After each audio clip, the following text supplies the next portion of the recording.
It's your girl Sheeta, and I'm back again with another video.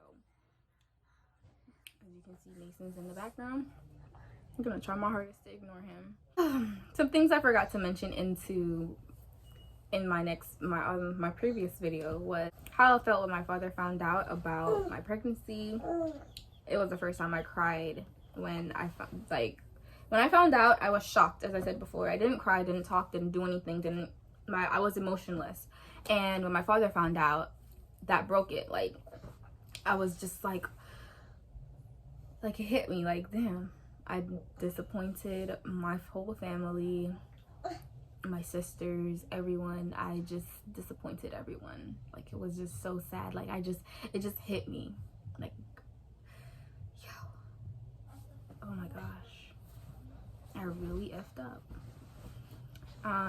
After a while though, I accepted my pregnancy, loved Mason to death. I still do. But I was getting tired of being pregnant. I was around 8 months when I started to feel so tired of being pregnant. I finally hit my 9-month marker. It was 38 weeks and I was just ready to get it over with. I was ready to give birth. I was just ready. I'm tired of Mason being in my tummy and I feel like I want him back now. And I was ready to just get it over with. So I went online and I tried some home remedies, to induce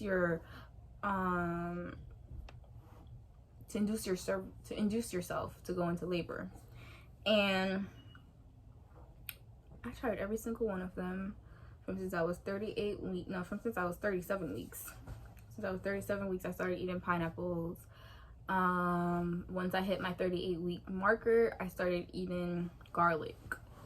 I remember it was Sunday. I started to feel contractions. Like, I started to really feel it in my stomach. I started to feel it and I was like, I'm done. I thought it was Braxton Hicks. So I was tired of these Braxton Hicks. They came randomly and they would just come and go, and I'm tired of it. I'm just ready to get the real thing, to get in labor, to get in delivery, and just get out. I was ready. So I ate garlic. I ate a whole bunch of garlic that night, like 2. It's not safe, so don't try it at home. So I was just ready. I was just ready, y'all. I was so tired of being pregnant. Okay, so I took some home remedies and I started to feel Braxton Hicks, or so I thought it was Braxton Hicks, but it was actual real contractions. And then I was on the phone with Matthew and I started to feel something leak. And prior to that moment, I would pee myself. Don't do that, don't laugh. But I would pee myself randomly out of nowhere. I would just pee myself, like pss, pss, pee, and it would just come out and I would just immediately have to take a shower. And I thought it was just like that. I thought I was just peeing myself. So when I realized that the pee wouldn't stop, I started to panic and get excited.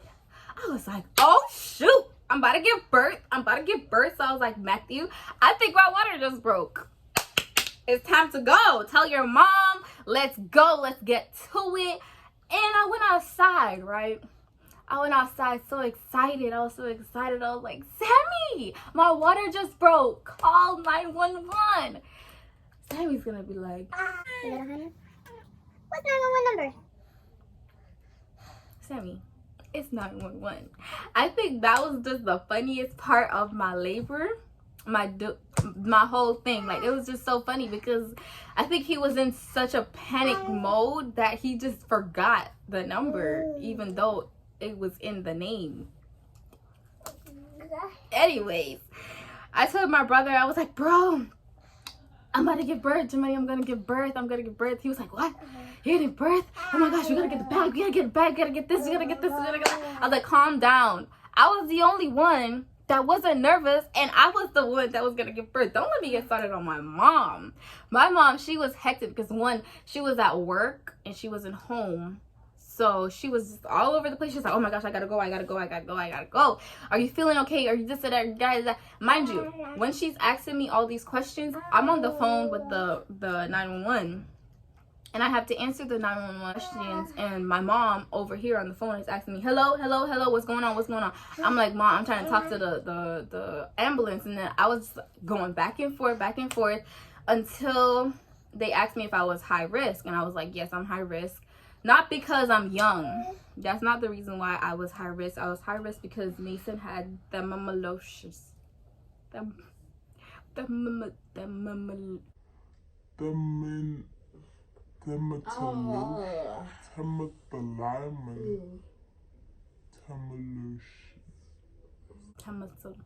don't know. But it was basically something that would cause him to have, or cause him to be anemic. So I told them that, and they were like, okay, we're gonna call the ambulance, and the ambulance is on their way. I gave them my address, I gave them everything, and at the time while we were waiting for the ambulance to come, we were my stepdad went outside to check where they were. I was just getting the bags ready. I was like, Jemima, make sure you carry these. Just make sure you carry these. Just make sure you carry them and you bring them. My brother came with me on the ambulance thing. He only carried my bag and left Mason's bag. Or was it Mason's bag and left my bag? I don't know. But he left something. And I understood why he left it, because he was in a panic mode. But how could you leave a bag when they were like together? Like literally, I set them up together. They're easily grabbed. Like you could just grab it and let's go. But no, he left one of the bags. So yeah, I didn't have my clothes that I wanted to change out in. No, yeah, it was Mason's bag he brought. He didn't bring my bag. So I had to change into the gown, and my whole butt was showing. Now, before I got to the hospital, this is what happened. So these men came upstairs, and they were just so yummy and so cute. And they asked me if I could walk. Mind you, I was standing up. I started to fake that joke, like I started to fake it because I wanted to be carried. Like, why would I miss an opportunity like that? Not me. So I got carried downstairs by some hungry guys. So cute. I was cheesing the whole time, talking to him. I was like, you got a wife? I hope she's treating you right. He's like, no, I'm single. I was like, okay. I would be the only one to flirt with someone in this time. But I guess they were okay with it. They complimented me a lot. They were like, oh my gosh. They checked my file they asked me questions, and after I told them I was only 14, they were shook. They were like, you're 14? You look like you're 21 or something. And I was like, no, I'm 14. And they're like, dang, I was flirting with a minor. I was like, it's okay. If you don't tell, I won't. It's okay. So that was that. And then I got the stupid IV. I hate that thing. I hated it. And then my contractions started to come in every 5 minutes. And then I was like, wow, your contractions are getting stronger. So I think you're in labor right now. So he was just talking to me, trying to get my mind off of it. And I met him. It's like I knew this guy, because he was just talking to me about his whole life. I love that you're speaking, but I don't want you to talk right now. I want you to be quiet. Could you do that? Yeah? Yes? Yes? Say it. Okay. After that, I got into the hospital, and they started prepping me. And the worst part was when they were checking my cervix. I hated it so badly. And they checked my cervix, and I was 5 centimeters. So I was so ready. I was like, oh my gosh, I'm 5 centimeters. I don't feel a thing. It barely hurts. And I'm ready. So the lady was like, do you want an epidural? At the time, I said no, because I wanted to try natural. I wanted to feel it. I wanted to just embrace this pregnancy. Like, I'm about to give birth. So my mom came. She was asking how I am. You know, she was panicking. She was really scared. She didn't want anything to happen to me, and I get that. but I should be the one scared, and I wasn't scared. So if I wasn't scared, you shouldn't be scared either. So after that, like around, I was still on the phone with Matthew. I was still talking to him, telling him what's going on, and he wasn't able to come that exact moment. He wasn't able to come. So, you know, I was just telling him what's going on. Around like around, because I went to the hospital at 1 something. I got admitted at 1. My service was checked like 1:30, and around 4 in the morning, after I rejected the epidural, I started to feel real pain, like real life pain. I was like, what the hell? Hold on. Like, I asked for the little medications first. I was like, okay, you can give me the pain reliever so I can take some sleep. I went to sleep, and I woke up feeling like a whole bunch of pain. Like, it was all here. It was all here. So I started to feel pain all here. And after I started to feel those pains, I was like, no, because this pill wasn't working. The laughing gas wasn't working. None of those things was working. I needed something stronger. So I got the epidural 2 hours later. I got it 6 something. I got the epidural 6 something. And during those 2 hours, I felt like I was gonna die. Like, at first, like 5 was okay. I was okay at 5. I was okay at 5.5. I was okay at 6, but 6.5? Heck no, girl. That it was over with. I was done. I was like, nope, can't do this. Won't do it. Won't even try it anymore. It was so painful. It was excruciating pain. Like, oh, couldn't deal with that. So I got the epidural, and it was hard for me to stay still, because they said if you don't stay still, you're gonna be paralyzed. So I was just like this. I was like, and mind you, you're feeling the contractions. You want to move. You want to do all this stuff. I had to hold my breath, y'all.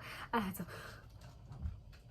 But then I couldn't hold my breath. I remember if I hold my breath, something's gonna happen to my baby. So I was just like, oh my gosh. Now, the breathing technique that they say to do it.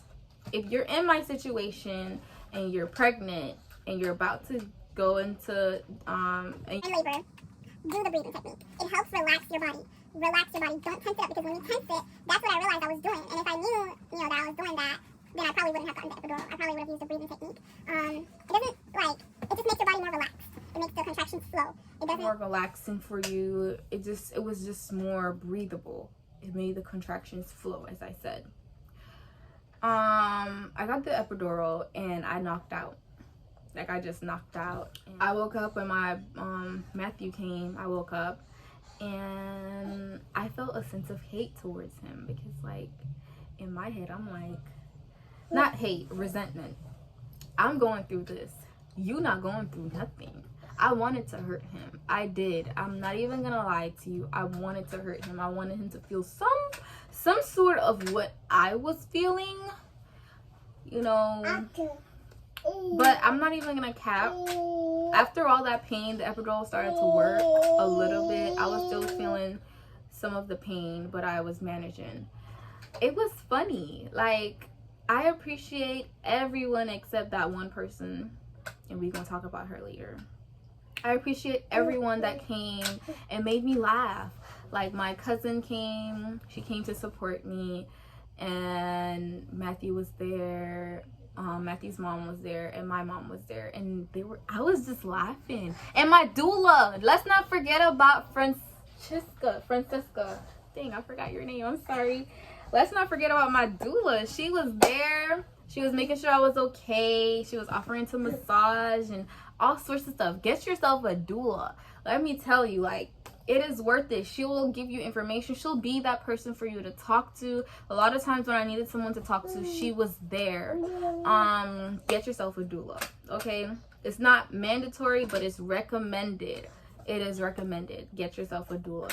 She was there, and I was just laughing throughout my whole labor. We were laughing so loud that the people, they came in, the nurses, they came in and they were like, you guys have to keep it down. I know, you know, you're laughing and whatever, you're enjoying your labor, but you gotta keep it down. And we just kept laughing. Like, it was just so fun. And there was just one part that got me so sorry. When I get mad, I twitch, okay? It got me so agitated, y'all. Like, it got me agitated.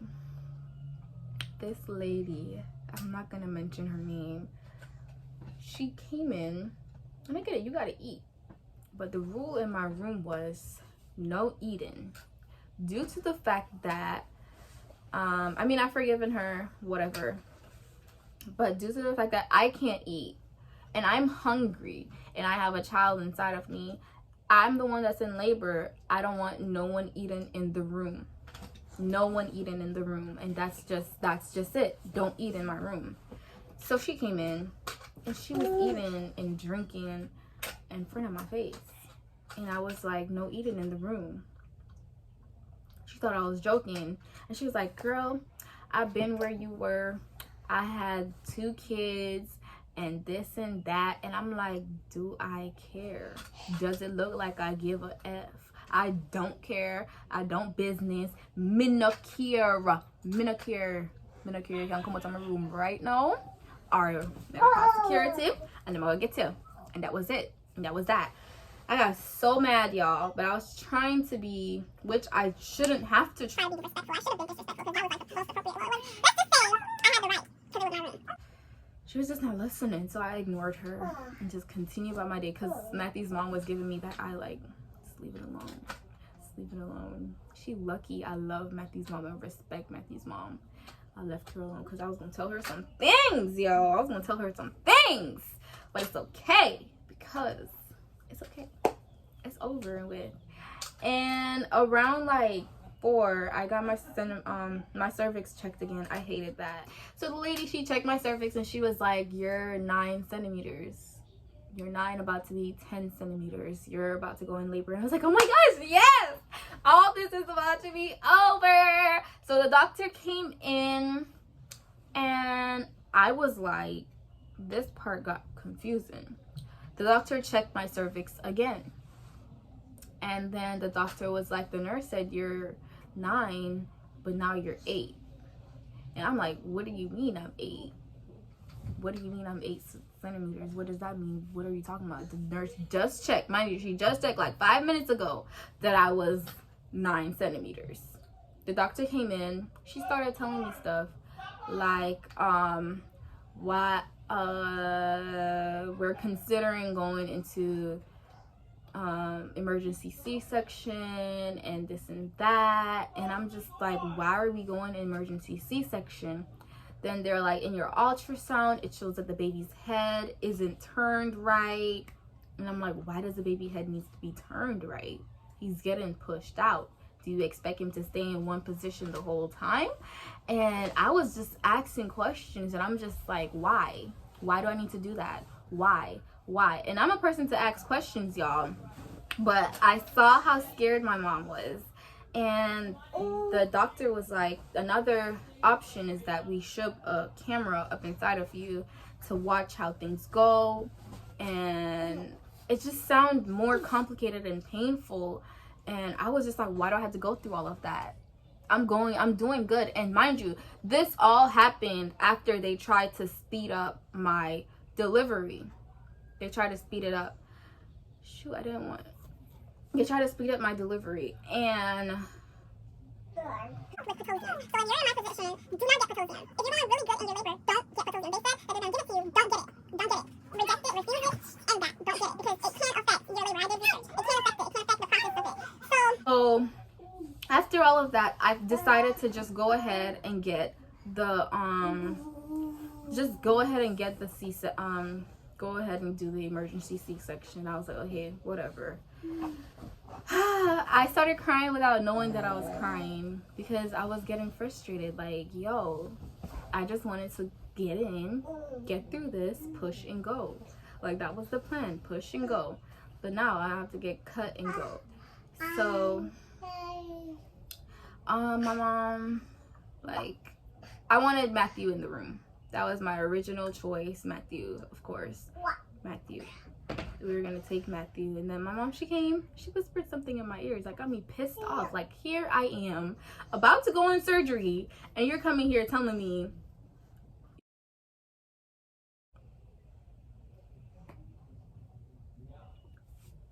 what?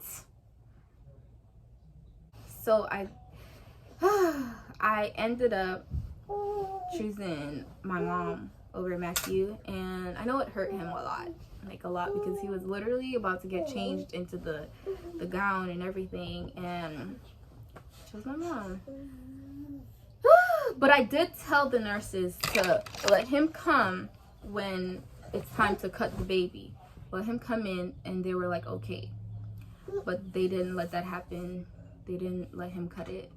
So during that whole process, I was preparing. I went inside, and I didn't feel them cutting. I was asking my mom, did they start cutting? She's like, no, they're cleaning you up. I'm like, they're taking mighty long to clean me up. Mind, this whole time they are cutting me, they're opening me and everything. And I'm like, did they start cutting? And I started to feel like stretch, like my stomach pulling. Like, I started to feel, I'm like, did they start? They're like, no, they're just scrubbing, they're scrubbing.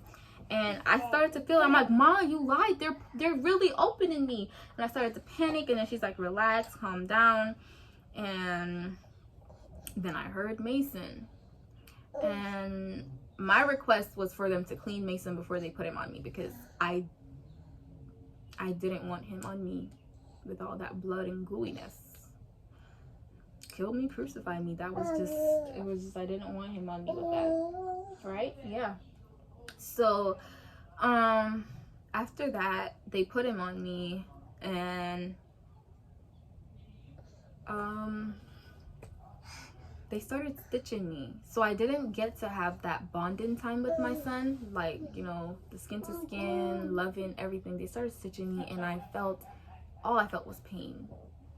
I tried to concentrate on loving my son, connecting with him, but I couldn't, because all I felt was pain, like just pain. It was just so painful. It was so painful, y'all. That happened, and I wasn't able to bond with him. The time that I bonded with Mason was, I was left alone, literally, like, because my mom had to go to work. She had to go to work because she missed a lot of days off, and Matthew couldn't stay. Matthew's mom couldn't stay, and I didn't want to be left with that lady. So I was there by myself, and I remember, like, being there, sitting there. I think I was sleeping, then I heard my baby crying, and, you know, it was just like a silent cry, like, you know, it was silent, and then it got louder, and I was like, oh my gosh, he's really crying. So I called the nurse. I kept calling, you know, there's a button that you can click, and I kept calling, and no one would answer. So I was like, oh my gosh, it's up to me now. So I was trying to lift my bed higher so I can be able to reach into the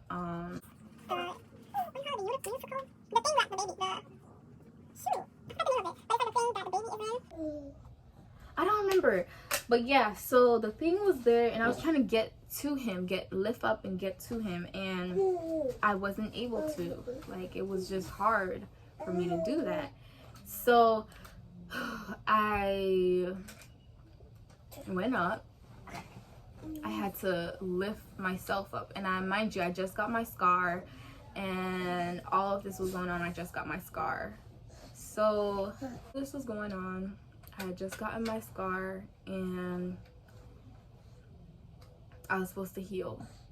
I'm trying to get up to Mason, and while I was trying to get up, I ripped my scar. Not a lot, but I strained it, and it started to bleed, and I didn't notice that it was bleeding.